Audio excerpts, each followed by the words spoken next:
Hello, good afternoon. कैसे आप लोग? तो देखिए, अगेन फिर वही मलुका आईएएस की ओर से मैं स्मिता पाल आपके सामने अवेलेबल हूँ और आपको पता है कि अगेन वही ग्लोबलाइजेशन की जो सीरीज है वो कंटिन्यूसली हमारे यहाँ पर चल रही है, इसीलिए ताकि आप बच्चों को एक बहुत ही शॉर्ट वे में और समराइज्ड वे में हम जो नॉलेज अवेल आपको करा सकते हैं वो कराएं, जिससे आपका इंटरेस्ट भी ऐसे वीडियोस के अंदर बना रहे। और जो भी इंडियन सोसाइटी या फिर सोशल जस्टिस या फिर सोशियोलॉजी के स्टूडेंट्स हैं तो उनके लिए स्पेसिफिकली ये वीडियोस हम बना रहे हैं ताकि इसका बेनिफिट उन हमारे स्टूडेंट्स को मिल सके। एंड अगेन हमारे यहाँ पर सोशियोलॉजी की क्लासेस भी चल रही है, मैं फिर से आपको बता रही हूँ। तो वो रनिंग है, चल रहे हैं सोशियोलॉजी ऑप्शनल की क्लासेस, और आप में से जो भी ज्वाइन करना चाहे वो उन क्लासेस को आकर ज्वाइन कर सकता है। तो देखिए ग्लोबलाइजेशन, बट उसके पहले मैं बता दूं कि हमारे यहाँ पर टेस्ट सीरीज है 2025 विथ मेंटोरशिप, टोटल 64 टेस्ट है इसमें, 34 प्रीलिम्स के लिए, 30 मेंस के लिए, और साथ ही साथ access to 15,000 plus MCQs topic wise for self practice before test. ठीक है, तो ये चीजें। और देख लीजिए इसकी फीस वगैरह हमने जो यहाँ पर रखी है मलुका आईएएस में, वो प्रीलिम्स टेस्ट के लिए जो फीस है आपकी 2,999 विद जीएसटी है, 2,999 प्लस जीएसटी। एंड फी जो है यहाँ पर मेंस है वो 9,999, ठीक है, प्लस जीएसटी जो होगा वो होगा। और आप देख लीजिए अगर आप दोनों को एक साथ लेना चाहते हैं तो ये आपके लिए 11,999 रुपए और प्लस जीएसटी है। तो जो भी इसका बेनिफिट लेना चाहता है वो प्लीज मलुका आईएएस में, यहाँ पर आप देखिए नंबर दिए हुए, तो यहाँ पर अपना कांटेक्ट कर सकता है। और ठीक है, बाकी सारी चीजें आपको पता ही है। ठीक है, चलिए आप देखिएगा, बात करते हैं हम इम्पैक्ट ऑफ ग्लोबलाइजेशन। तो हम लगातार बात कर रहे हैं इम्पैक्ट क्या है, क्या इम्पैक्ट है ग्लोबलाइजेशन का, क्योंकि इसके ऊपर बहुत ज्यादा डिबेट और बहुत एक डिबेटेबल टॉपिक है ये, कि ग्लोबलाइजेशन का जो इम्पैक्ट है वो नेगेटिव भी है और पॉजिटिव है। और ऑलवेज जो मैं हमेशा आपको एज यूजुअल कहती हूँ कि every coin has a two faces, लेकिन हमें देखना ये होता है कि कितना लाइट फेस है और कितना डार्क फेस है। तो जैसे जनरली ये बोला जा रहा है कि जो ग्लोबलाइजेशन का फेस है, जो इस कॉइन का फेस है, वो हमें थोड़ा डार्कर साइड ज्यादा नजर आ रहा है, जस्ट बिकॉज ऑफ जो हमारा इम्पैक्ट है। ये देखिए जो स्लाइड के फॉर्म में आपको बताया गया है, तो impact of globalisation on Indian society.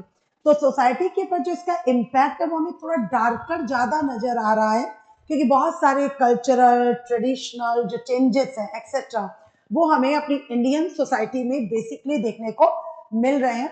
तो देखिए जो पॉजिटिव इम्पैक्ट है सोशली अगर हम देखें तो एक कल्चरल एक्सचेंज है, एक एजुकेशनल अपॉर्चुनिटीज है, एक जो लाइफ स्टाइल एक्सचेंज है, जो हमारा एसिमिलेशन है, जो हमारा सम्मिलन है, जिसे हम सम्मिश्रण कहते हैं, वो अदर कंट्रीज के साथ हो रहा है।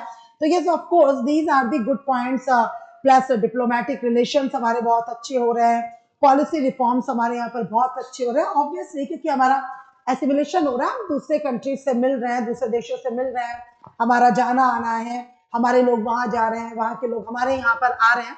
तो डेफिनेटली वो चीज हमें दिख रही है कि कहीं ना कहीं एक जो पॉजिटिव इम्पैक्ट है वो सोसाइटी के ऊपर हमें दिख रहा है, चाहे वो लॉस के थ्रू हो, प्रोविजंस के थ्रू हो, या डिप्लोमेटिक रिलेशंस में हो, या कुछ पॉलिसी रिफॉर्म्स में हो, या डिजिटल रिवॉल्यूशन हो, इनोवेशन एंड स्टार्टअप्स हो, इम्प्रूव्ड इंफ्रास्ट्रक्चर हो, है ना, फिर चाहे इकोनॉमिक ग्रोथ हो, जॉब क्रिएशन हो, इंक्रीज ट्रेड हो, राइजिंग मिडिल क्लास है।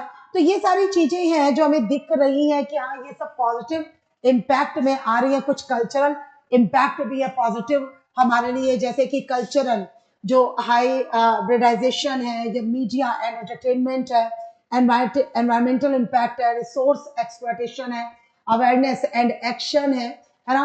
तो इस तरीके के जो पॉजिटिव इम्पैक्ट्स है वो हमें यहाँ पर देखने को मिल रहा है हर तरीके से, चाहे वो कल्चर हो, एनवायरमेंटल हो, सोशल हो, एजुकेशनल हो, मीडिया हो, डेमोक्रेटिक हो, है ना, किसी भी तरीके से आप लीजिए, फैमिली हो, मैरिज हो, एक्ट्स हो, प्रोविजंस हो, एक्सेट्रा। तो ये सारे जो पॉजिटिव इम्पैक्ट्स हैं ये हमें कहीं ना कहीं ग्लोबलाइजेशन के देखने को मिल रहे हैं। ये अच्छी बात है, बट वही बात है कि मैंने क्या बोला, एक डार्कर साइड थोड़ा हमें ज्यादा दिख रहा है अपने इंडियन सोसाइटी के ऊपर, और इसीलिए हम नेगेटिव एस्पेक्ट्स की जो बात यहाँ पर कर रहे हैं, इम्पैक्ट्स की बात कर रहे हैं। तो उसमें देखिए सबसे पहली बात है कि इकोनॉमिक अगर इनइक्वालिटी की बात करें तो एक जो वेल्थ का एक जो हम कहते हैं ना, अमीर अमीर होता जा रहा है, गरीब गरीब होता जा रहा है। तो अमीर डे बाय डे आप देखिए और रिच हो रहा है, गरीब डे बाय डे उसके हालात और भी ज्यादा खराब है, वो और भी डिप्राइव हो रहा है, डिप्रिवेशन और झेल रहा है और भी ज्यादा मार्जिनलाइज्ड सेक्शन में जा रहा है। रीजनल डिस्पैरिटीज हमारे यहाँ बढ़ रहे हैं क्योंकि जहां पर ग्लोबलाइजेशन के इम्पैक्ट के कारण इंडस्ट्रियलाइजेशन है, सर्विस सेक्टर है या एजुकेशनल हब अच्छा डेवलप हो रहा है, तो वो तो डेफिनेटली कहीं ना कहीं प्रोग्रेस कर रहे हैं। बट जहां पर वो चीजें नहीं हो रही है तो वहां पर हमें कहीं ना कहीं डेफिनेटली रीजनल डिस्पैरिटीज देखने को मिल रहा है। कल्चरल इरोजन है तो लॉस ऑफ ट्रेडिशनल प्रैक्टिसेस है जो हमने थोड़ी देर पहले बताया था, एंड कल्चरल होमोजेनाइजेशन है। तो देखिए अपने कल्चर को, अपने ट्रेडिशन को क्या हम इतनी आसानी से खो सकते हैं, तो हमें कहीं ना कहीं ग्लोबलाइजेशन की एक लिमिट तय करनी होगी, जैसे कि जापान ने किया है। आपको पता है तो जापान ने ग्लोबलाइजेशन अपनाया लेकिन उतने ही लिमिट तक अपनाया जहां तक कि उसकी स्पिरिचुअलिटी, जहां तक कि उसका जापानीज कल्चर या जिसका ट्रेडिशन है वो प्रिजर्व हो सके, उसके बाद उससे ग्लोबलाइजेशन को नहीं अपनाया। लेकिन ये बहुत ही दुर्भाग्य की बात है कि भारत में ग्लोबलाइजेशन एक बाढ़ की तरह आया, एक सुनामी लेकर आया और बहुत ही फास्ट मोड में हम एक कल्चरल जो इरोजन है वो यहाँ पर देख सकते हैं। एनवायरमेंटल डिग्रेडेशन है, देखिएगा इंक्रीज पॉपुलेशन है, रिसोर्स डिप्लीशन है, आप देख सकते हैं। तो लगातार हमारे रिसोर्सेज यूज हो रहे हैं। एनवायरमेंटल जो डिग्रेडेशन है वो हमें देखने को मिल रहा है, पॉल्यूशन देखने को मिल रहा है, सोशल डिस्प्लेसमेंट्स है जैसे कि job losses in traditional sectors है, अर्बन माइग्रेशन है, इसी तरीके से इम्पैक्ट ऑन लोकल इंडस्ट्रीज है जैसे कि कंपटीशन विद ग्लोबल फर्म्स, तो जो इतना compete नहीं कर पा रहे हैं। मार्केट जो सैचुरेशन है वो हमें देखने को मिल रहा है कि मार्केट एक जगह पर सैचुरेटेड होती दिखाई दे रही है। सोशल एंड हेल्थ इश्यूज है, लाइफस्टाइल डिजीजेस है, मेंटल हेल्थ चैलेंजेस है क्योंकि हम इतने पॉल्यूशन में, इतने नॉइज पॉल्यूशन में, इतने एनवायरमेंटल डिग्रेडेशन में रह रहे हैं, है ना। हर और भीड़ है, सारी चीजें हैं, फास्ट मोड में डेवलप करना है हमें, तो सारी चीजें कहीं ना कहीं हम पर एक मेंटल हेल्थ चैलेंज भी हमारे सामने क्रिएट कर रही हैं। तो ये सारी चीजें, बाकी एक कंक्लूजन में देख लीजिए यहाँ पर है।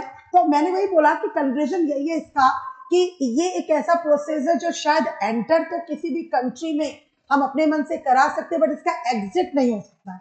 हम वॉलेंटरी एंटर तो कर सकते हैं बट वॉलेंटरली हम एग्जिट नहीं कर सकते। तो डेफिनेटली हम इसके ऊपर एक रोकथाम कर सकते हैं, एक प्रिवेंटिव मोड में हम आ सकते हैं। जैसे मैंने जापान का एग्जांपल आपको इस क्लास के अंदर दिया, इस वीडियो के अंदर दिया, तो हम उस तरीके के कि हमें कितनी टेक्निकल प्रोग्रेस करनी है, क्या हमारा कल्चरल इरोजन होना चाहिए नहीं होना चाहिए, किस तरीके से हम अपने कल्चर को, ट्रेडिशन को, इन सारी चीजों को सेव कर सकते हैं।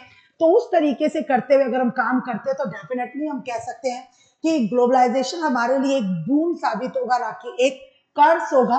और अगर हम इन चीजों की रोकथाम नहीं कर पाते हैं तो डेफिनेटली आप देखिएगा और आगे आने वाले 15, 20, 25 सालों बाद ग्लोबलाइजेशन हमारे लिए सिर्फ और सिर्फ एक कर्ज, एक अभिशाप ही साबित होगा। तो बस वही है।